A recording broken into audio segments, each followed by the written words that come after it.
Hold on, I'm just turning on some stuff here.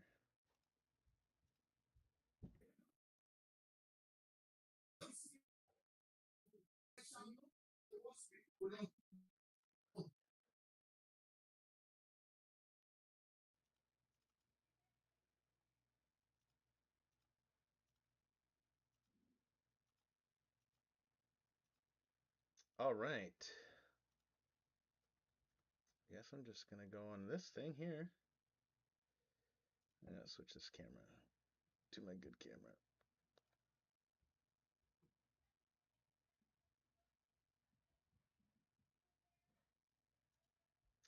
Don't want to work. All right, Deji, you there, buddy? Or DJ? What? How do you pronounce your name? What's the word?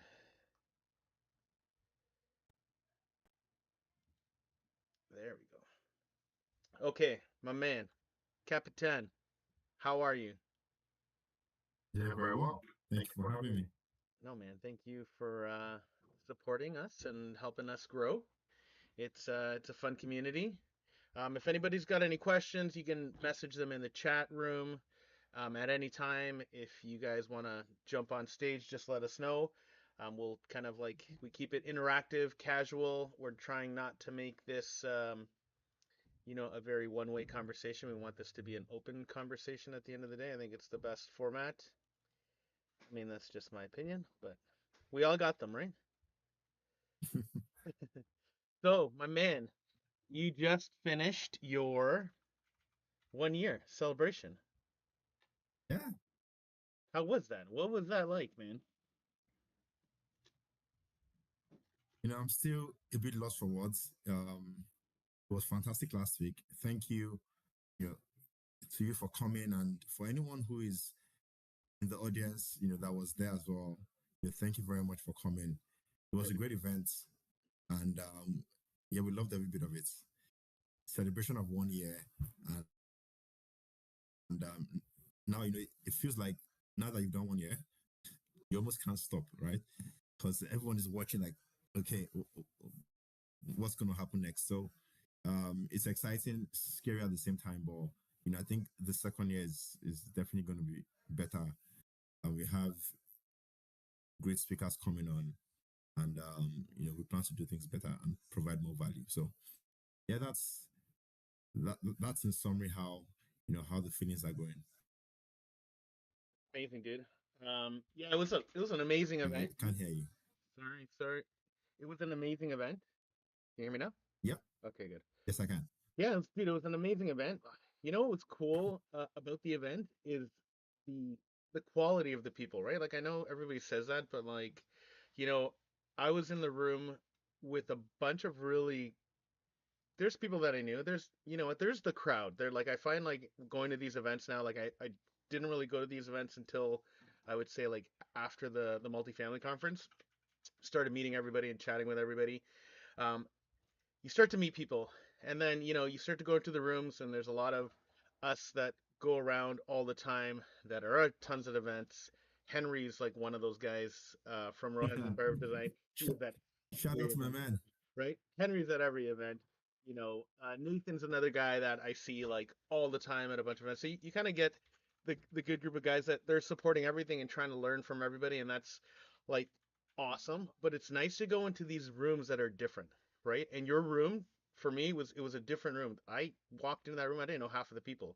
That for me is a cool room because it's a different room. You have a different following. It's a different type of person who have Yeah. like your group has figured out how to make tons of money on wholesaling. Like I met a good group of people. There was that the one guy with his son that was there. He was 17 and he was like, look at me Yeah, like great. I'm a crazy guy with my hat off.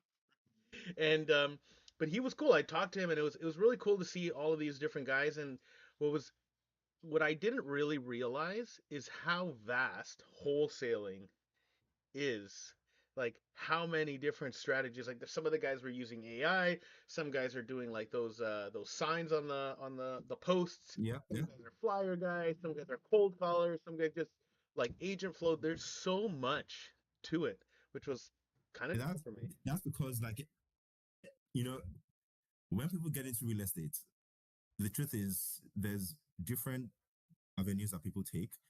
One of the more prominent routes is you go with the mentor. Now, a lot of these mentors have zero experience when it comes to wholesaling. Like, they probably started their experience, you know, doing the burst strategy or doing like other strategies. Not all of them have been wholesalers. Not all of them, like, started off their career that way. So fair enough, they don't have full visibility of what that strategy looks like. So it's very easy to downplay what wholesalers do and say, well, if you don't have money, you be a wholesaler, you know, um, and they sort of upsell the other strategies. But what I found, there's a very huge misconception with wholesaling, right? Like, everyone just sees wholesaling as, oh, well, you can't close, you just make money by signing the contract. But I've sort of, over the years, I've broken down that process into like 10 steps. And I think I, I don't know if I mentioned that to you at some point, but there's like a 10-step process that every investor would need to know how to do that gets them from identifying a market up until getting a deal under contract. A lot of investors that you and I know, I can almost guarantee that some of them don't even know how to write a contract because the person that writes the contracts for them is their realtor. There are some experienced investors who don't know how to write an APS. And you don't necessarily need to know how to write an APS if, for example, your realtor writes it for you every single time. No issues there. That's your strategy. But there are people who want to know how to write an APS. There are people who want to know how to negotiate with the seller. They don't want their realtors doing it for them. They want to do it themselves. So that entire process that happens off market, those 10 steps, there are investors who want to know those 10 steps. And if you are a wholesaler, by virtue of your experience, you would learn those 10 steps. Other investors don't learn those 10 steps, right? And it's a combination of marketing, it's a combination of sales, negotiation. There's a lot of business skills that you learn doing wholesaling. And, I've started to also share this, that wholesaling is just an exit strategy. So wholesaling is just the strategy that you take like after the deal is under contract. You can choose to flip the deal. You can choose to hold the deal yourself. You can choose to wholesale the deal. There's multiple strategies you can take when the deal is under contract. Wholesaling is just one of them. So the fact that I choose to wholesale is just a choice that I made. But it doesn't change or it doesn't downplay the 10 steps that I took to even get that deal under contract. Again, not so many people can take a deal and get another contract at below market value. It might seem easy. People can jump on a wholesaler's list and see, oh, 50K under market value. But I can bet you, if you give that lead to the person has no way of actually speaking to that seller, negotiating with the seller, and actually getting it on that contract below market value. So, that's just my thought process, and happy to share more. Yeah, so okay, so let's talk about wholesaling. Like I'm in the reno space, obviously, Yep. right? It's my thing. You're in the wholesale space, which is cool. So how do you guys go about, like I know I was talking about tools for it. Like what kind of strategies do you have? Like we all know reno is a tough, and maybe I'm putting you on the spot, but renos is a tough thing to estimate, right? Like it's very difficult. Everyone tells me sometimes when I'm giving, like, especially newer investors, they're like, oh my God, the price is so high, Mark. Like Taco, isn't there anything you can do? And I'm like, look, my price will be my price, but it will never surpass the price unless there's something that I could not control. One Yep. example I have of this was we were doing a basement, and then the inspector wanted us to add a secondary drain, so a drain for the basement unit, and one for the main floor. I could not Yep. control that. It wasn't in the drawings. It's not the code. It's something that the city wants to do. And I told the investor, look, you have two options. One, we fight the city and we're going to delay, or we just do what they say and I have to raise the price, but at least we can continue on the path. But either way, it's a lose-lose situation. You just tell me how you want to lose, right? But outside of those very like weird little instances, I'm pretty good with my numbers because that's my bread and butter. So how do Yep, yep, you like what strategies are you guys using as wholesalers to kind of help? Because you're the idea, what I've learned, it's pretty sophisticated what you guys do. Like everyone thinks it's simple, but you guys are literally coming up with like pro formas for investors and being like, you're not just saying, oh hey, I got this deal off, undervalue, and then that's it. You guys are yeah, like yeah, like guys that you're working at your space at your level. You have like, here is the deal. This is how I got it this much less, and here's the ARV. Here's the rental cost. Like you guys yeah, have a good structure. It's like as good as even better than some agents I've seen. That you guys are putting yeah, together this really nice package to make it easy for me and other investors to just look at it and be like, this makes sense. They'll do their own due diligence, but your numbers are pretty good. Like guys like that are doing it really well have really good numbers, and that's like a good thing that you guys are teaching. So what sort of stuff are you doing to kind of help with the reno side, or how do you deal with that? Like that's because it's tough. It's a tough okay, space. Even for me, I'm not like a yeah, perfect reno god because I wear a okay. hat, right? So I guess to answer this question, you know, I would have to share or paint a picture of the entire end-to-end process, right? What wholesalers do is we need to understand what the end state is. So if I have a deal and I see a deal and I'm speaking with the seller, and this is the reason why I say a lot of people have misconceptions about what we do. For me to make an offer to that seller, I need to know exactly how someone is going to make money off this deal, which means I need to know how this deal will be closed and how this deal will be executed on to make a profit. Now, for someone to be able to do that, the person needs to have a relatively good understanding of the end-to-end process. So what that looks like is there's when I look at the property, it usually starts off with the end state. So this building that I'm seeing, it's a distressed building. It's below market value. You could call it whatever you want to call it. But the end state is when this building is fully renovated, what will this building sell for? So you start from the end. Starting from the end means, okay, how do you identify what this building would sell for on the market? Which means you need to know how to run comparable sales. You need to know things about the neighborhood. You need to know things about the market trends. You need to know things about how properties are selling in that area. You need to know things about like the nuances with respect to the buying preferences of the people in that area. So there's a few things that you'd have to take into account to identify what this would sell for. Now, you can't be wrong on that number because if you're wrong on that number, someone is going to lose out.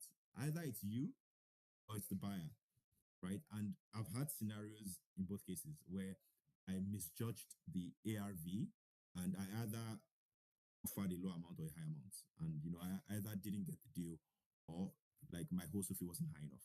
But that's the first number, the ARV. And that number just tells you, okay, this is the point at which someone is going to sell. And if someone is going to sell at this price, the person's profits has to be a certain amount. So from that sale price, we now start to remove all the costs. Now, again, when you are negotiating with the seller, you have no idea if you are going to wholesale it, which means you have no idea if I'm going to wholesale the deal to Taco. So you have no idea if Taco is going to be the buyer or you. Right? It could be you, it could be Taco. So it's like after repair value is the ARV. So let's say this building is going to sell for 1 million when it's fully renovated. So now, how do I make money or how does Taco make money by selling this building for 1 million? What's Taco's cost going to be? So we take out the buyer costs. Now, the buyer can be me, can be Taco. No one cares. But there's always going to be costs that the buyer who is buying this deal will incur. One is the closing costs. Whatever you want to put in that bucket, broker fees, you use a mortgage broker, lender fees for closing the deal, land transfer tax, whatever closing costs that you could come up with, they go in that bucket. So you put that number there, you take that out of the 1 million. Then the next thing is, okay, when I buy this building or when Taco buys this building, except so, like we are buying buying it in cash. We are most likely buying it with a private mortgage or a line of credit or whatever. So the cost of funds, which is every month, how much do you pay to service that interest that you used to buy that building? Now, for you to get that amount, you also need to have an idea of what the duration of the renovations will be. So if it's 3 months, if it's 6 months, your interest payments differ, right? So you have that in the calculator. This is a 6 month reno at maybe 5,000 per month. If that's the interest on maybe 500K or 600K to buy a $1 million house, and then you put the monthly payments. Once you have your closing costs and you have your interest payments taken out, then the next thing is you want to find out what the renovation cost is. So to your question, there's different ways to assess that. I could say, hey Taco, I'm going for a walkthrough. Can you join me? And then give me an idea of what this is going to cost. And then you give me, or if I've done this long enough, I could just go in there and just look and say, you know what, I perceive it's going to be this amount, rough number, right? And then I put that rough number in, maybe I put a 10, 20, 30% cost overrun, right? In case there's like issues that I didn't see, maybe behind the walls or something. So I put that number there. And then I put the cost to sell the building, because when I finish renovating the building and I want to sell on the MLS, it's not for free. A realtor is going to list it for me, and the listing realtor and the buying realtor are going to get a commission from me, which is 5% plus HST. Some people don't put HST there. 5% plus HST. So whatever that 5% plus HST is, you put it there. So you have your 1 million, you take out your closing costs, you take out your holding costs, you take out your rental costs, you take out your sale costs. Those four costs are the costs that every buyer must incur. Like whether you're a magician or not, you have to incur those costs, right? So they have to be there, right? Except maybe your brother or sister is a realtor, but even at that, the brokerage still takes a fee, so it can't be zero. And And even even if if your your brother brother is is the the listing listing realtor realtor, and the seller and your sister is the selling realtor, even at that, the brokerage still takes a fee. So you have to impute that in. So once you have those costs and you take that out, the final cost is the profit that the buyer is going to make. And then if there's a wholesale fee there, the profit that I'm going to make on the wholesale deal, right? So my profit, Taco's profit, we need to include that, because I know Taco doesn't want to work for free if he's flipping a deal. He doesn't want to flip it for $0. He wants to make money. Once I take out my wholesale fee and your profit, Taco, that gets us to what we call the max allowable offer. So whatever that number is a number that you cannot go above. Now, if you go above that number, what that means is my fee might need to reduce, your profit might need to reduce, that rental cost that we thought was 100K might need to reduce, the holding cost that we thought, okay, we're going to spend over 6 months. Now we need to do the rentals faster, so that we don't spend 6 months. I don't know what you can do on closing costs, like it's closing cost. yeah. And maybe the realtor, instead of charging 5%, you beg them, please don't charge 2.5, please charge 1.5, right? So if you go above that number, then you have to start, seeing how you could move those other numbers around. So in summary, like when we are looking to assign a deal or we're looking to buy a deal, that's the mental math that we go through. We have to identify all these costs and then take them into our offer before we make a price offer to the seller. Wholesaling's easy, right? Very easy. Very easy. I'm glad I just do the rental portion, man. Even though it's a complicated piece, it's just a one teeny tiny piece out of all this crazy mix. Um, but yeah, man, for you to be at the scale that you are and turning all the deals that you do, you gotta be really sophisticated. I'm sure you're pretty much more knowledgeable than a lot of agents I've spoken to. Not saying every agent, there's a lot of good agents out there, but in general, agents tend to be, not all of them, right? Like the good ones, we all know the good ones, right? Like Arrow's one of the good ones that he knows and he understands and he eats, sleeps, breathes these numbers. But there's like, you know, I'll call them like the retail agents, right? That sell home, but Yep. they'll try to sell investment properties. They're in it for a commission, right? So these guys, they'll say, "Oh yeah, no problem. I got you. Don't worry." That you know they but they don't really truly know, right? So it's good to find a good person, and like from your experience, like you being a wholesaler, even though you're not an agent, you are adding so much more value to an investor than using a regular agent, right? Yeah. So like to your point, and this is a bit of a slightly vulnerable moment. I think it's also because maybe some retail agents don't necessarily follow through end to end. So as I mentioned, right, you need to know what profit number your number is going, like your buyer is going to make. If you don't factor in what your buyer is going to make, you could assign the deal. But if your buyer loses money, you still made your wholesale fee. But like, if your buyer loses money, it's like, would the buyer come back? Maybe not. So like, there was one person that I assigned a deal to when the market was turning, and the person had to sell the deal very quickly. I think the person either broke even or maybe lost like a couple of $1,000. When the person told me, Yeah. I felt so bad because like, you lost money on that deal. I was so shocked, and that's because that's that's borderline reputational, right? Because if, for example, you assign two, three, four deals and like people start losing money, well, bro, like very fast you're out of the business. Because whenever you send out a deal, people are second guessing your numbers, they're second guessing your marketing. If you say the ARV is 500, hey, let's check. Maybe it's like 200. You know, like you get into a point where there isn't trust.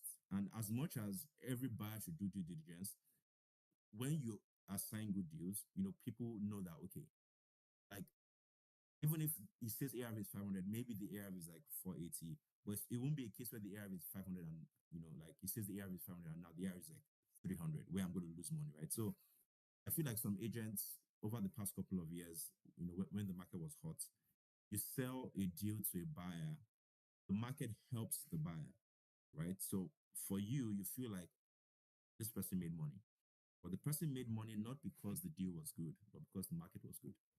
So that type of agent doesn't necessarily feel the need to further negotiate, doesn't feel the need to, build the right buffers because hey, the market has helped these buyers and my buyers have always made money. So, I guess that that could also factor into why not so many people care about really doing their numbers because hey, whoever buys this deal, I never have to speak to them again. So whether they lost money or they made money, I don't really know. I just made my commission. I just made my wholesale fee, Yeah. and No, but that's a, I would say there was such a rush of everybody becoming an agent because you couldn't make a mistake. Like the market value of the properties were just going up and up and up and up. You could overrun on the rentals like crazy and it wouldn't matter. But today oh, bro, today you're starting make to that feel it. mistake. You're starting to see it. A lot of corporations are going bankrupt. A lot of people are trying to like exit deals like crazy because they're out of money. They're in tough situations, right? And the more and more that missing that mark starts to become super important, and working with the right people and the right team and the guys that are really care about your deal at the end of the day, they're the ones that are going to survive, right? This is a shit storm that we're in right now, and there's opportunities to be made as long as you have the right team and you know your numbers. Right now, the knowing the numbers is so key with all of the projects, right? I Because agree, man.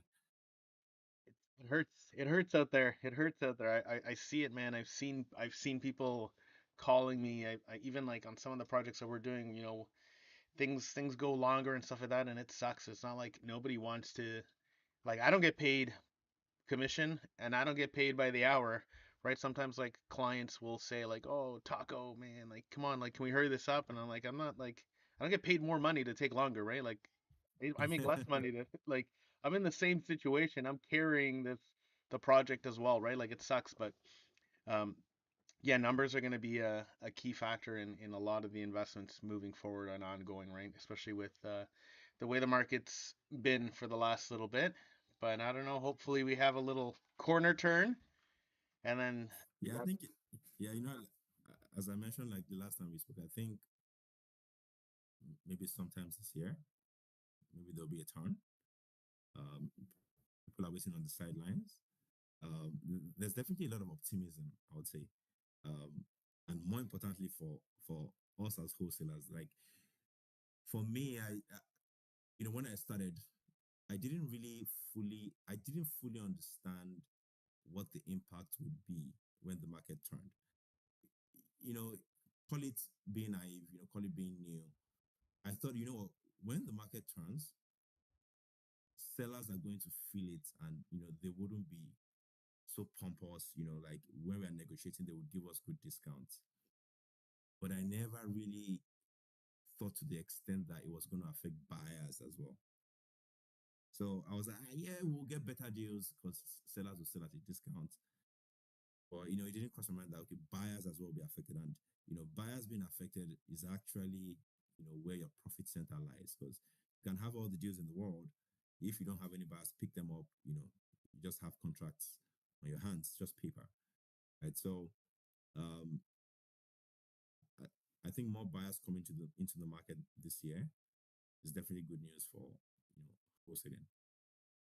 So do you think has it been harder to find wholesale deals, or is it harder to sell wholesale deals? Like how is this dynamic affecting like the wholesale industry in general? Like I don't wholesale, so I don't it doesn't affect me at all from the wholesale perspective, but like how has it been affecting you kind of like where we are today versus, in the heydays? Like I'm sure even in the heydays there was a lot more competition too, right? Like so I guess what are some of the differences that you've been seeing? Yeah, so it's a double-edged sword. I only hear about the heydays, and I wish I was very active in the heydays because I think I started towards the end of 2021. That's when I started. The heydays like started from like 2020. So I heard of those heydays, and yes, there was a lot of competition. Like a seller would get like 10 flyers. But you know what used to happen then? People didn't mind actually being the highest bidder. You have like 10 wholesalers, for example, sending out flyers to a seller, and the seller is picking, hey, what's your highest offer? People didn't mind actually making the highest offer because when you sell the deal, you still make money, right? So when the market was hot, yes, your acquisition costs were high, um, but you made it up on the sale. So you would get sizable wholesale fees, pay back off. Um, Contrasting that to now, your acquisition costs are higher because it's not like you're competing with other wholesalers. You're actually looking to get good deals. So it's like more people might want to sell to you, but because the buyers are not there or are not as active as before, the few buyers that you have to sell to, they want a home run. So it's like you had 100 buyers before, you send out a deal, 100 of them are offering on it. Now you have 10 buyers. Those 10 buyers know that other buyers are out of the market. They know that they're the only few that have the buying power. So they just say, hey, you know what, like your wholesale fee is 50K, or this is like a 600K deal. I want to offer 500. Just a casual 100K price drop. And then it's like, because there's only few buyers, if the deal is not good enough or the deal doesn't have as much spread, then you have to go back to the seller. So, it just takes longer to sell because you need a deeper discount, to get it sold to the fewer buyers you have. So it's really just like economics 101, right? Demand and supply. Demand has come down. Supply has come up. But for you to get the deal into the hands of those buyers, like it has to be good enough. And to get a good enough deal, your acquisition cost obviously would rise. So you have to spend more.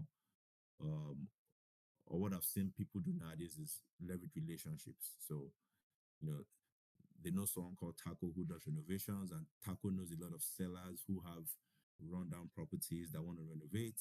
And rather than Taco just taking the renovation contract, he says, "Hey, I'll buy your house." So I know a few people that have construction companies.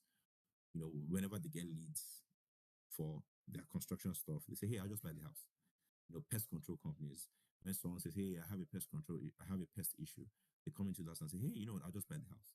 You know, like those types of leads, or your property manager, your realtor, you know, your handy guy, your bin removal guy, your junk removal guy, just different people, different trades, different service businesses, different home service businesses that have direct access to sellers in one way or the other.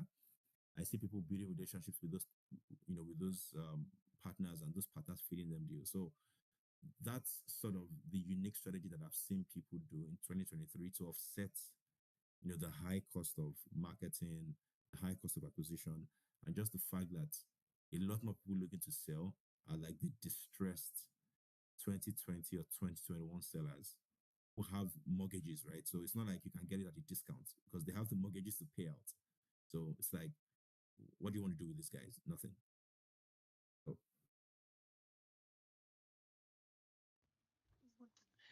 And how are you building it? Like, I know you have a good pipeline already, but how do you, I guess, coach or tell other guys that are trying to follow your system and stuff like that to build out the buyer's list? Because from what I'm hearing, the buyer's list is the tough list, right? Finding the deals is still okay. There's not as much, but finding who to offload it to is becoming the harder part, right?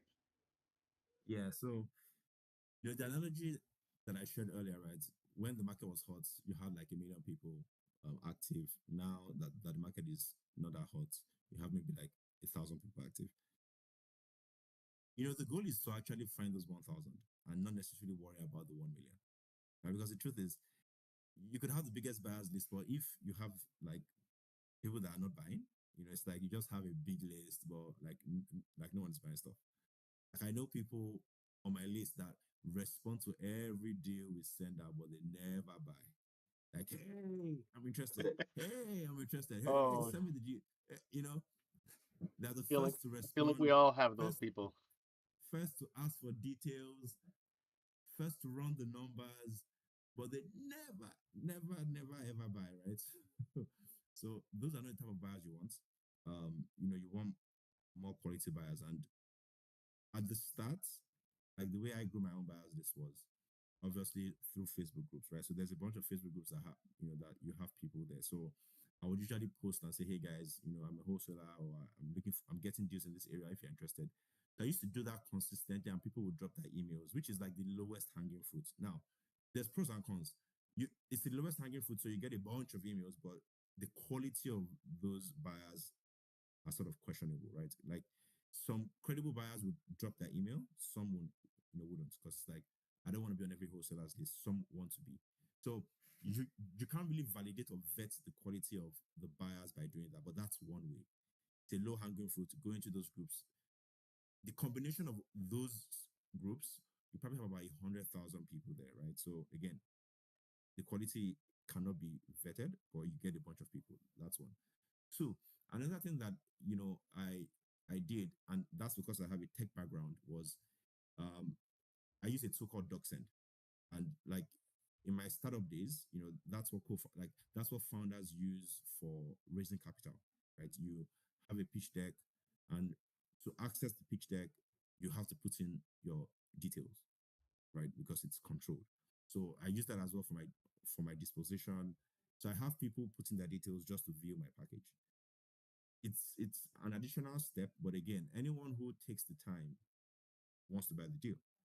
If someone doesn't take the time to put in their details, then chances are that maybe they're not a serious buyer. Because again, if you have a good deal, you wouldn't say because a wholesaler is asking for your email, you don't want to buy the deal. Again, you know, it's like raising the bar a bit higher just to qualify people. Because the truth is, if you don't qualify anybody and you post on Facebook, I'm sure everybody has seen this. On Facebook, you would put all the details, and then someone will still come and say, please send me the details. Like, it's right there, you know? So it's like you literally did not read it. You just send me the details. So qualifying, that's one way I qualify buyers, you know, by that additional step. They have to put in their email. And then because of the analytics that I get, I'm able to see who actually took time to review the package, right? So the analytics will give me time per page. So if I send you a due diligence package and you say, I've read it, I've read it, and I see that you didn't even go past page one. It's like, um, but if, for example, you spend 10 minutes, I'm like, hey man, how's it going? Are you interested in the deal? Because I know you invested time in reading the buyer's package. You spent 10 minutes on it. So you clearly want to know about the deal. You clearly spent your time. So now I can call you and follow because I know this guy is serious. So there's a lot of things that for me project conviction, seriousness, credibility. So that's like the second thing that I do. And then I'll say the third thing is consistency. Like I've had buyers who have reached out to me because they saw that I posted today, maybe I posted tomorrow, I posted next week, I posted next month. And it's just like I'm blasting everywhere, right? So it's like, okay, I saw this guy yesterday, saw him last month. Okay, this is not like a fly by night person, like I saw him last year. Okay, so he's probably doing this consistently. So he's not just a guy that if I put in my email, I'll get just one deal per year, right? So that also helps. Some buyers have reached out just because like they were like, oh, I see that you are doing this actively, you are doing this as a business, so where are you focused on? And then they build relationships with you. So you get those types of buyers. And then social media, everyone knows social media. Um, you know, talk about what you do. Once people know that you have deals, they reach out to you. So at a very high level, those would be like the key strategies, the ones I've done, right? Which is just go on Facebook groups, drop, hey, drop your email. People drop the email. You take the email and put it on your list, or like using tech tools or using social media, or just being consistent. No, no, that's really good, man. Even yeah, even like the time on the field, right? Like you make it annoying to not annoying, but like they had to put in effort, right? If they want your effort, they need to put in that same effort, right? Especially with deals, right? Because everybody's like you said, there's tons of shoppers or tons of people that talk about deals or like, yeah, I'm ready to go until it's time to go. Ain't nobody going anywhere. Oh man, Ain't tell nobody me going about it. anywhere. And that's the bane of every wholesaler or realtor's existence, right? Like you have a deal, you want to make money. The last thing you want is people wasting your time. You know, it's like just tell me from the start I'm not buying, and then I can give time to explain the deal. But I know that I'm just explaining it.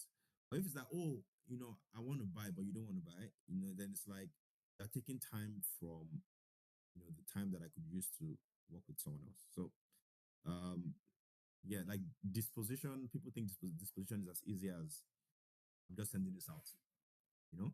But there is a lot of buyer qualification as well that goes in. I feel like you don't really know what something entails until you go through it. And from outside looking in, it always seems easy. Like uh, every strategy is hard, I think. I think every strategy is hard. I think every strategy that you do, the deeper you go into it, the deeper the nuances you come across. So, like, whatever strategies that people think is easy, I'm sure when you start doing it, you would uncover the nuances that make that strategy what it is, right? So I think every strategy has its own challenges. So I don't think one is harder than the other, but I just feel like they all have their nuances. No, I agree. I agree. Manolo here said he's like, I need deals sent to me. And then Arrow, From where? From where? From where? From where? uh, he's in the chat. He's one of the guys in the chat here on the chat on the side. I can see him, but like if you could chat, like where is he looking for deals? So that I know. Oh, where? Hamilton. Okay, Hamilton. Hamilton. Okay. Henry wrote Hamilton. Brantford. Okay, here we go. Okay. We got Oh a wow. Anyone looking for deals in Cornwall?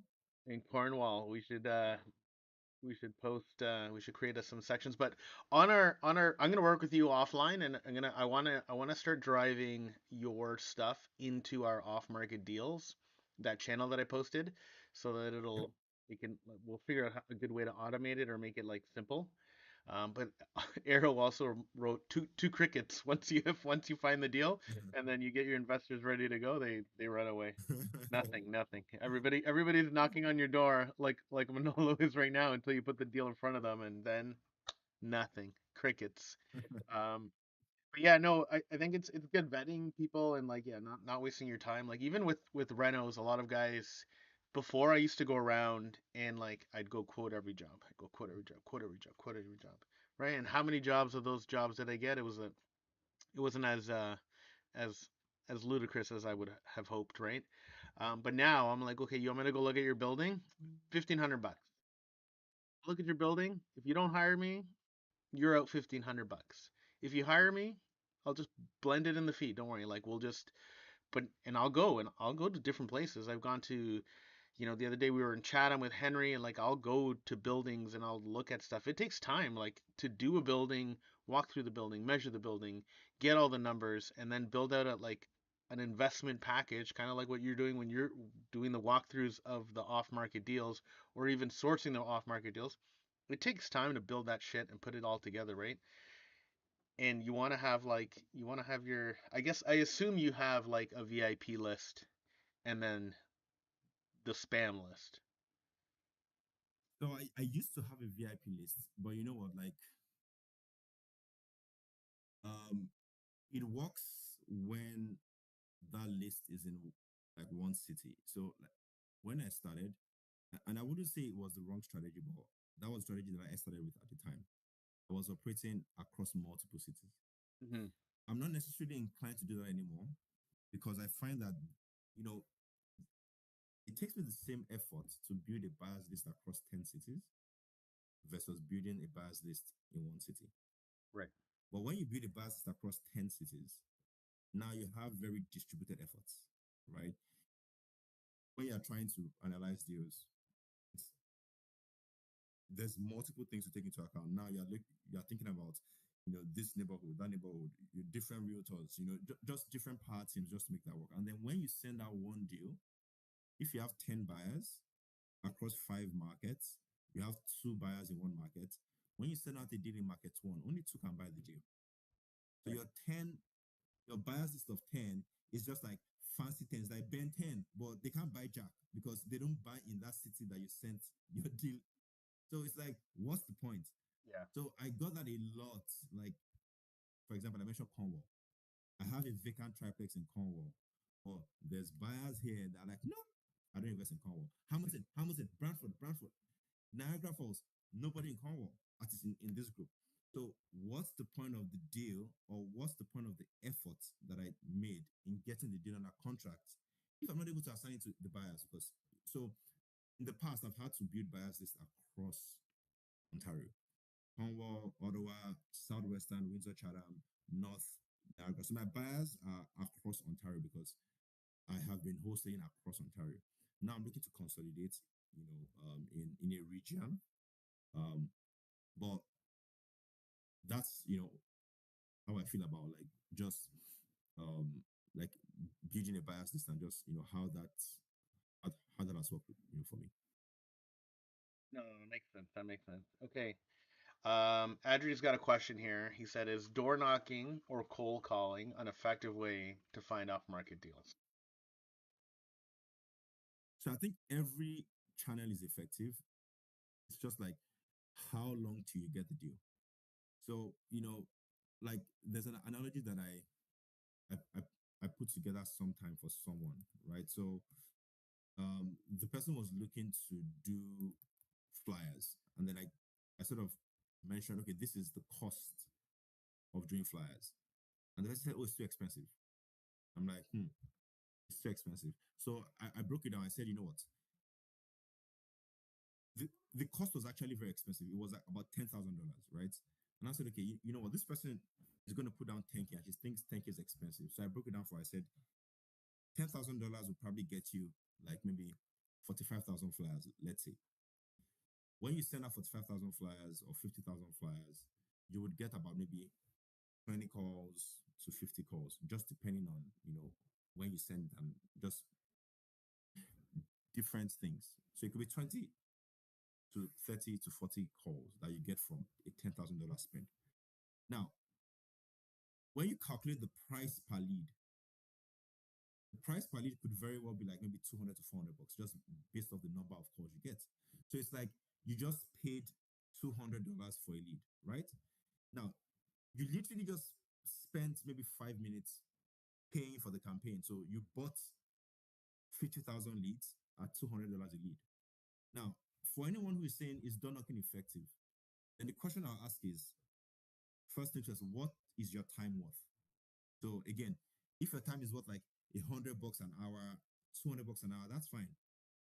What that means is the moment you spend 2 hours door knocking, which is if your time per hour is $100, the moment you spend 2 hours door knocking, you spend $200, right? Because that's what your time is worth.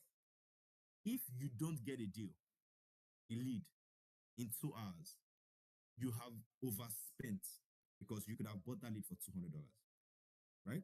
That's my thinking. Now, where everyone thinks okay, it's expensive is because you bought 45,000 at the same time. You bought 45,000 leads. But the truth is, can you get 20 leads via door knocking? Yes, you can. How long is it going to take you to get 20 leads via door knocking? Probably will take you a lot more hours. When you calculate those hours, you probably spend more than $200 per hour, like $200 per lead. So there's obviously a calculation that goes into it. The truth is, the goal is always the same. The question is, do you get to the goal today or do you get to the goal tomorrow? The difference is the goal is there.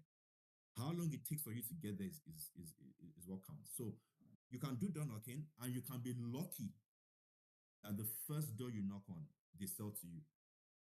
But that is luck. It is not repeatable. You cannot repeat it and get 5 deals that way. You know, if you want to get 5 deals done again, be sure you're going to knock for like 2, 3 months. And again, if you track your time and you value your time, maybe you are using your family time, it's fine. But if you are paid by the hour or you know how much your time is worth, and you spend like 3 months getting one deal, you probably spent like 20K of your time finding that deal, you know? Yeah. And you could just have bought a campaign of 45,000 leads for like 5K. You know, so it's like there's different angles to it. So that's why my answer is never straight. It's just, hey, it depends. It depends. Anybody that asks me, I say it depends on what you have abundance of. Right. If you have abundance of time, then by all means, don't stretch yourself. Use that time that you have because you have abundance of it. Right? If you have 24 hours in the day doing nothing, if you spend 10 hours out of 24, you don't feel like you've lost anything because you had 24 hours to start with anyways. Yep. If you have abundance of funds, you have like $1 million in the bank, why the hell are you done knocking? Like just take 100K out of it and blast the entire Hamilton with flyers. And at least you get one deal. And maybe that one deal pays for your campaign. You know, so it's like, what do you have abundance of? And if you have relationships, you know all the sellers in Hamilton, you know all the motivated sellers, they are calling you every single day. Then that's what you have abundance of. You use that and use that to get your deals. So whatever you have abundance of is what you should leverage, right? And that's how you sort of move things forward. So, what are your thoughts on AI? Like, I've seen there's so I dabble in a couple other Discord groups, and one of them they do a lot of wholesaling, and it's a little bit different in Canada and the U.S. because in the U.S. there's a lot of buyers lists and there's a lot of sellers lists. There's a lot of lists that they could use bots to scrape, and they have Mhm. and they have the auto dialers. And it's pretty goddamn cool. These guys are doing live calls with these auto dialers, and these voices are calling people, like they're calling every single phone number, and then they're asking them. You basically train the bot to be you, like whatever question you Mhm. would ask, your personality, and it will like mimic you, and you have a lot of conversations with the bot to train it up. And then after, it's basically you, and it'll just call every single number, and then once it gets an appointment in a set time, they'll have you call. They'll send you an email with the transcript of the call and an auto dial of the call too, so you can listen to the call of like how that person reacted, and it will tell you what time to call them back at, like the next day or whatever. And now it's you calling. Now you're calling Yeah. to close the deal, but you have unlimited reach at that point as long as you have a list. Yeah. So So like I don't use AI that extensively, like I don't even think I use it at all. Like the closest I come to AI is like ChatGPT. Um, so I definitely don't use AI for like inbound calls, but you know, it makes sense because AI is basically a learning model, right? Like it's based off historical data that is repeatable.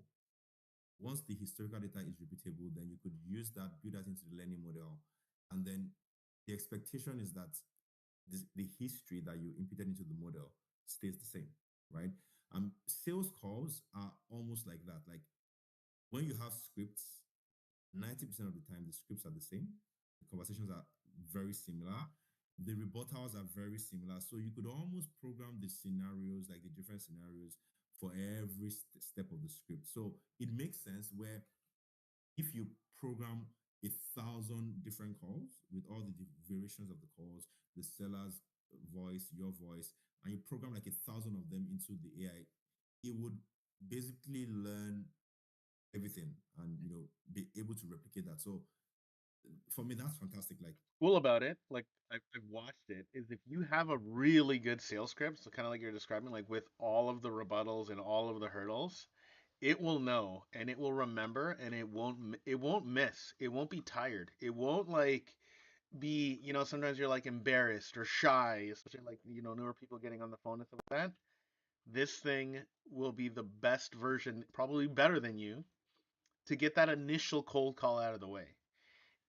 And then now you're receiving the warm calls, right? And now you have that person that said, "Hey, I'm kind of interested," or "Tell me more, let me book." And then now you're going there, and you could get out of that weird, that like cookie cutter repetitive stuff, and now you're coming in to swoop that fresh deal or whatever, right? It's yeah, man, man. Like, it's interesting. I think it's like for stuff like this, it's really gonna accelerate some people's ability to get that hot deal. You're still gonna need to be good at what you do and be like very thorough and like because they're still like, okay, you got that guy hungry, he's getting ready, but now you got to close him. And closing him, that's not that's not easy. well, true. Until you train an AI to do it, I guess. Until you train an AI to do it. But yet, to your point, like it goes with anything, right? Like anything that you can predict, Yep. you could basically include into an AI. Like as long as you can predict the outcome by certain inputs. Okay, if you do this, this is the probability of this outcome. Yeah. Then it's like at that point it's mathematical.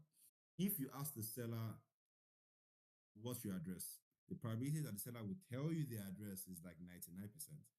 If they don't tell you the address, that maybe they would say, hey, why are you asking for my address? Or where are you calling from? You know, it's very cookie cutter, right? So I can imagine how like those variations can be programmed into the model very easily. It's actually interesting that you mentioned that uh, you know, I would even research, to see if I'll, any of those I'll services send you are some AI some of the inclined. stuff I've seen. I'll send you some of the stuff I've seen. I think it's pretty interesting. Yes. I maybe I'll out wholesale you.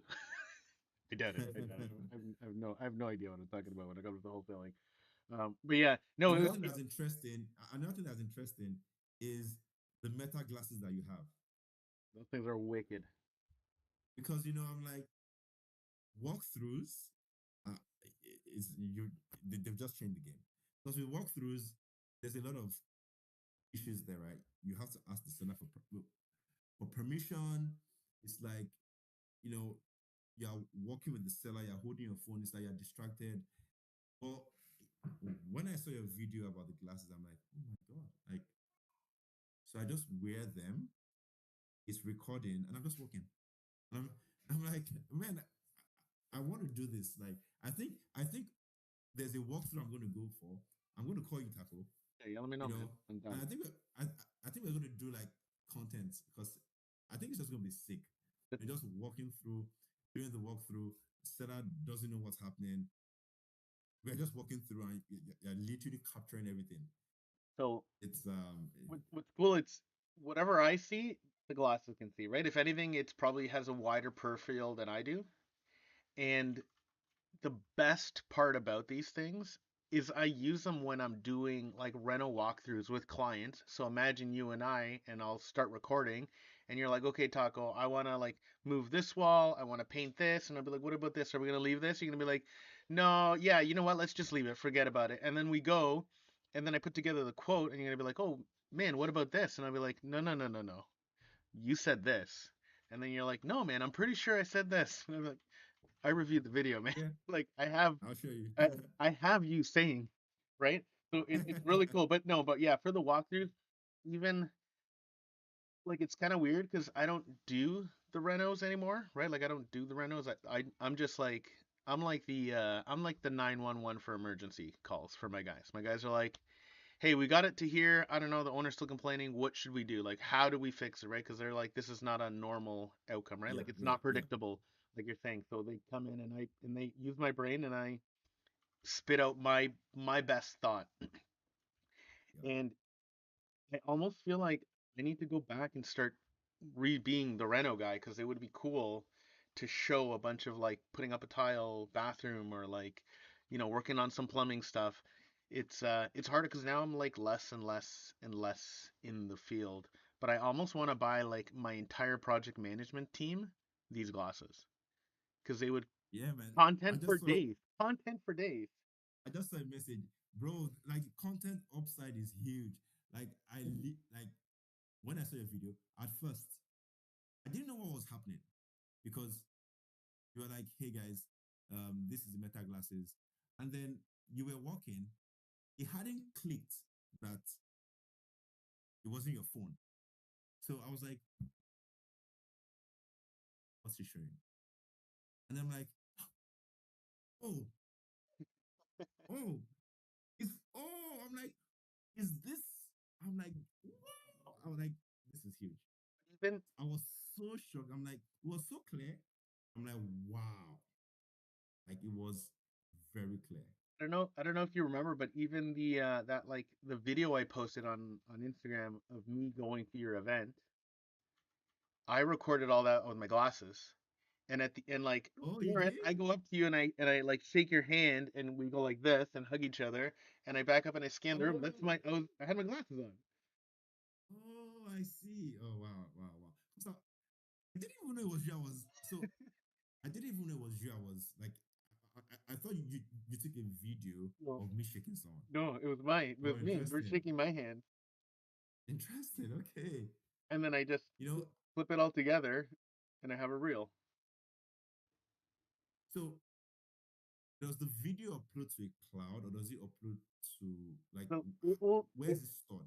it will record 1 minute increments in into the headset Oh, unless you go live. If you go live, then you can just be live and it'll record the whole thing.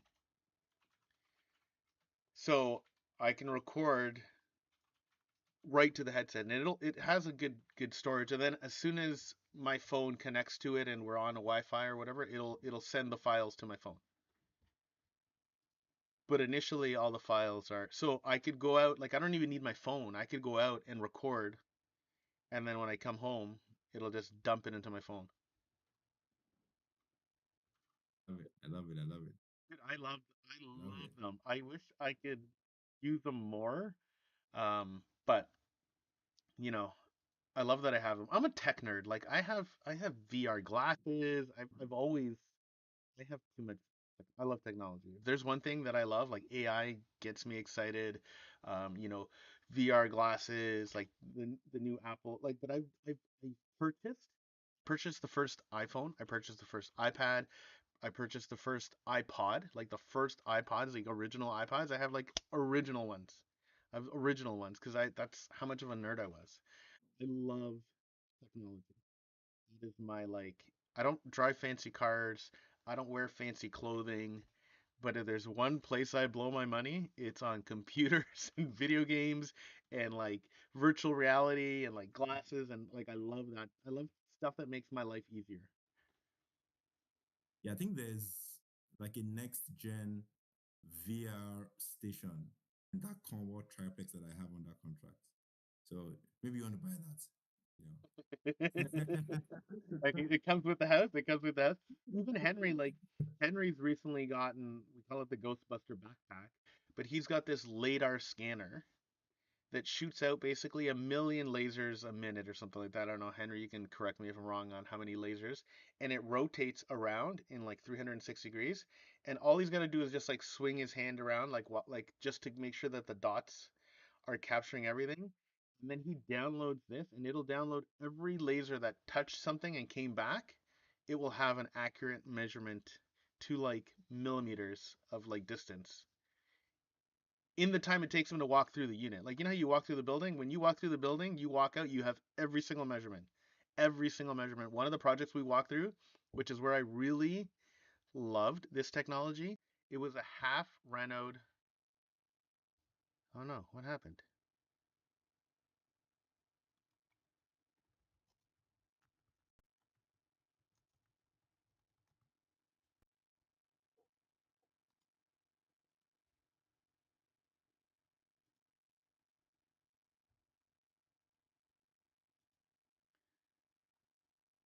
I don't know what happened. See? Talking about technology and then it was like, no. So Just cut you off. Boom. so we were we were in this half Renault project and we were looking to buy it. And I was like, okay, how do I calculate how much drywall is left, not left, like how much plumbing got done, wasn't done? Like I'm trying to factor all these things into my cost. And then Henry was like, no, I got this. And I was like, okay. And he measured this thing. And after that, we could see every stud that was there. Like I could measure distances between studs on this freaking goddamn thing. We should do a. I'm gonna do a next Taco Tuesday. I'm gonna do one with Henry. But yeah, dude, it was this thing is so incredible because it took us no time. Like the time, like now we could walk around the room and we could just pay more attention, kind of like the glasses, right? Like I'm just recording and I can focus on what I'm doing and less about what I'm recording because as long as I'm looking at what I'm doing, I'm capturing everything I need to capture. And this scanner does the same thing. You could even see a plug on the wall, like where it is, the distance from the floor, how far it is from the. You can measure everything, like two honestly, and like before, it would take like two of us to go measure a whole building, but it would take us like 2, 3 hours. Now we can just go. Whoop. Wow. So like, does it like? Do you require a certain level of skill to use that equipment? Is it like an advanced equipment? No, no. He's just got to set it Wow. and get it to like stage itself because it figures out where it is in like the geometric space. And then once it know like when you set it on the floor, so it creates like okay, this is the starting point, and then it will just walk around and use. Oh yeah. Whoa, whoa. What? But listen, that will replace like 2 people worth of work, right? What's 2 people's salary? You can just walk around by yourself. Food is overrated. He needs more wholesale deals. It's You it's worth know, it. It's worth it. well, thankfully, the Meta glasses is not 80K. I was just thinking, oh wow, I just need my Meta glasses and my laser pointer thingy and my walkthroughs. Until I saw 80K, I'm like, you know what? I'll just do with Meta glasses. No, this ain't no, it's honestly like really good because he can just walk around and download like but like now imagine you could give every person the deal, the analysis, and the precise square footage in a package that they like only if they're really interested and willing to buy. Yeah, look, he Okay, you measured. know what? Look at the This data that Arrow just posted.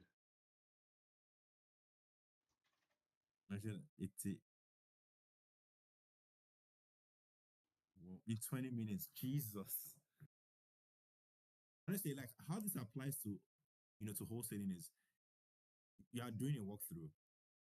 You You give them a floor you plan, need the pictures, you need the videos, which you're gonna have. you need to like check what's wrong with the house. But if you have stuff like that, You can well, give them exact measurements, square footages. But even like what I mean, we're gonna talk about this. So even when like when you're done, even like to post list packages, like now you can give investors floor plans for them to list for the leasing agents. You can really, you know, capitalize on some of this data that you could know right away. Is the basement, was the basement height 6 feet, or like was there enough under the furnace? Like you don't have to. Yeah, yeah. You could just go back. I'm seeing a lot of applicable uses.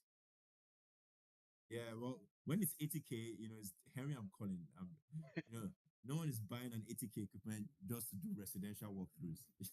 No, no, it's for the buildings. For the buildings, it's money, but you can get a house and walk through the house and get all this data. It's incredible, right? Renos, you know, leasing, budgeting, like everything is there. Oh, I've never thought it was 80K. Like, well, it makes sense. Like to your point, like if you had to hire someone to do that, then 80K obviously makes sense because now, like, you save on those fees. Yeah, but it's Sick. 80K one time, right? Yeah, true. My employee is going to cost me 80K every year forever. Yeah, true. And it's going to make mistakes. It's going to miss measurements. It's going to have to force me to go back and remeasure stuff. This won't. Yep, that's a good way to look at it. Yeah. Kind of like what you said. And it's a write-off. This guy. Oh man. Kind of like you were saying earlier, right? What's your time worth? What's your time worth? In hit like he's an architect, right? So this is literally he eats, sleeps, breathes, and does measurements and stuff like that. So this is, incredibly valuable. And this is why I don't know. Yes, Manny, we have a pretty strong team. This is why we're building what we're building. Like I think having you, Is Manny working. Manolo? I believe so. He's this kid changes names like he changes underwear. I think. Oh, okay.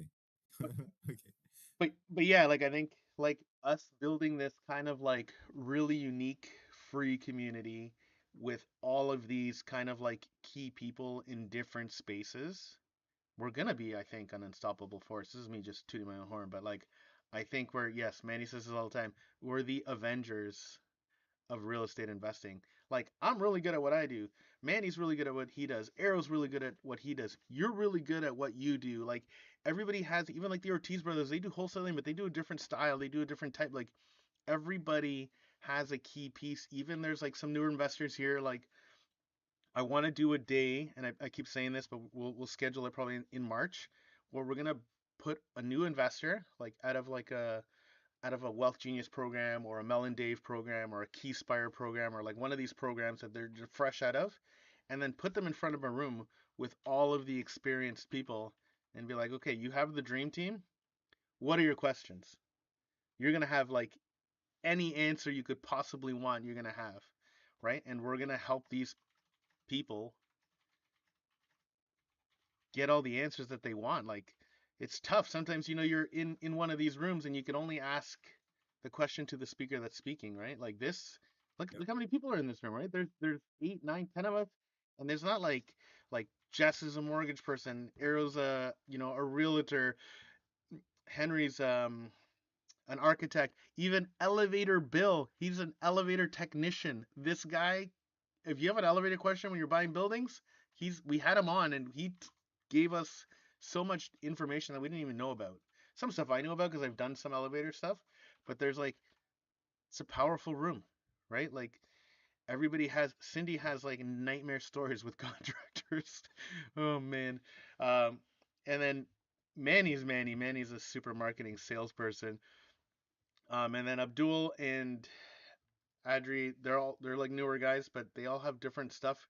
We all have something to offer, regardless of who you are or what you are. Like even having no experience, you have a lot of questions you could ask, right? Or you're coming in fresh with a fresh set of eyes. You don't have no predetermined bad habits or Okay. bad background. So since you guys are in, are in Hamilton. If you know any retail buyers looking to buy off-market deals, there's a retail off-market deal that I have. It doesn't work as an investment, but I guess a retail buyer would like it. In Hamilton, Yeah, in Hamilton. Manny and Arrow will probably find you somebody. Those two guys, they're the Yeah, Hamilton players. it's like north end, like West Harbor area. Nothing. Okay, well, I don't know. Do you have anything else you want to add? I think we had a pretty fun, easygoing conversation. Yep, yep. I don't know. I just want to say thank you to everyone. Like for the guys who came through, thank you. For the guys who joined today, thank you. Yeah. Um, look forward to connecting. Look forward to growing. And thanks for having us here. Um,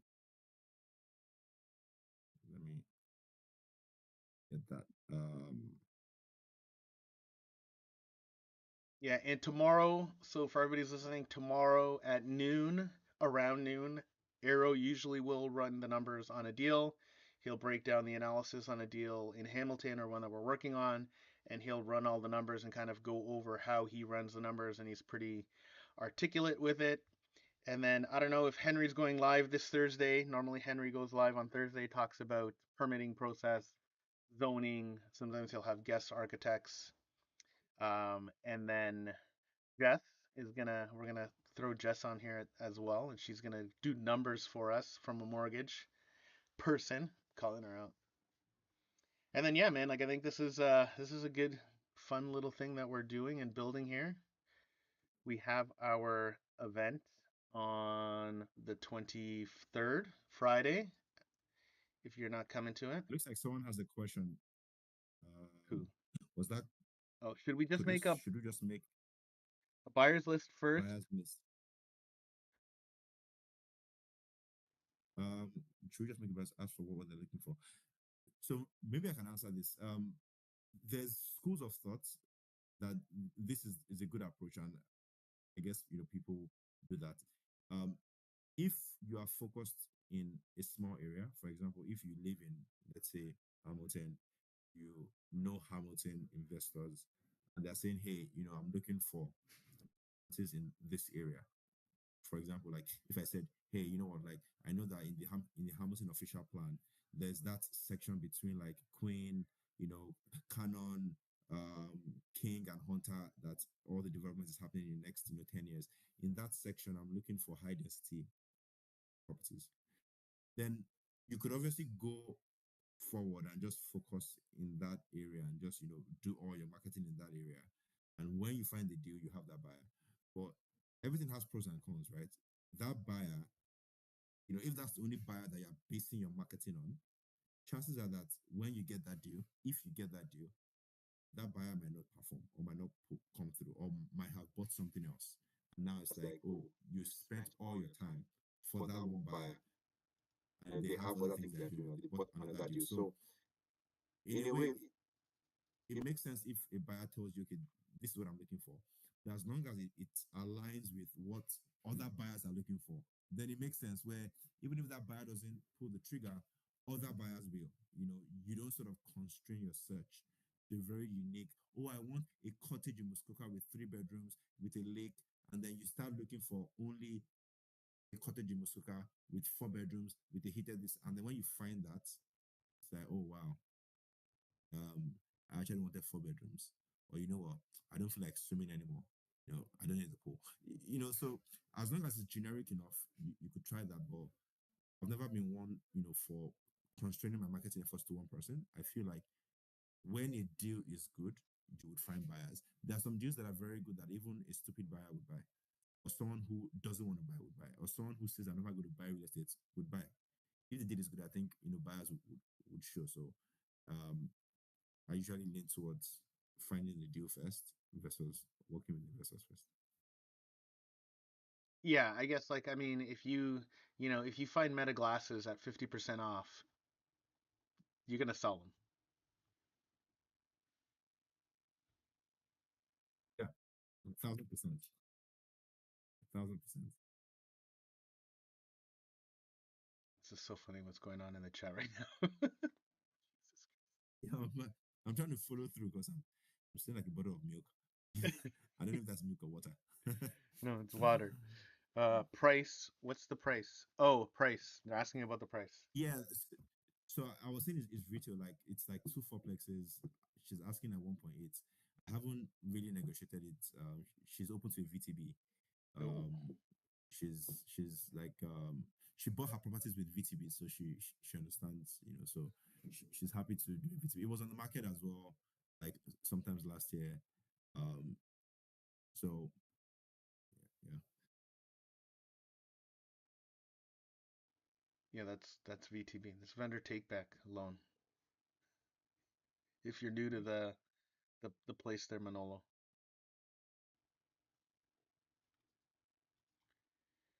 Okay, man. Thanks for cool. coming on.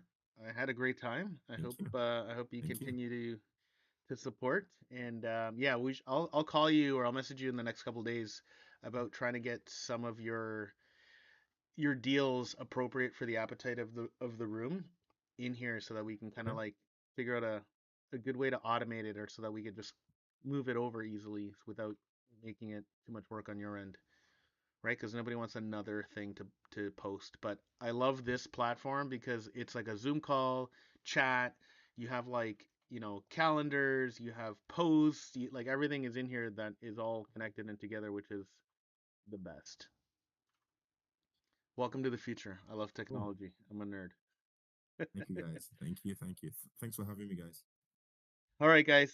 Have a good night. Good night, guys.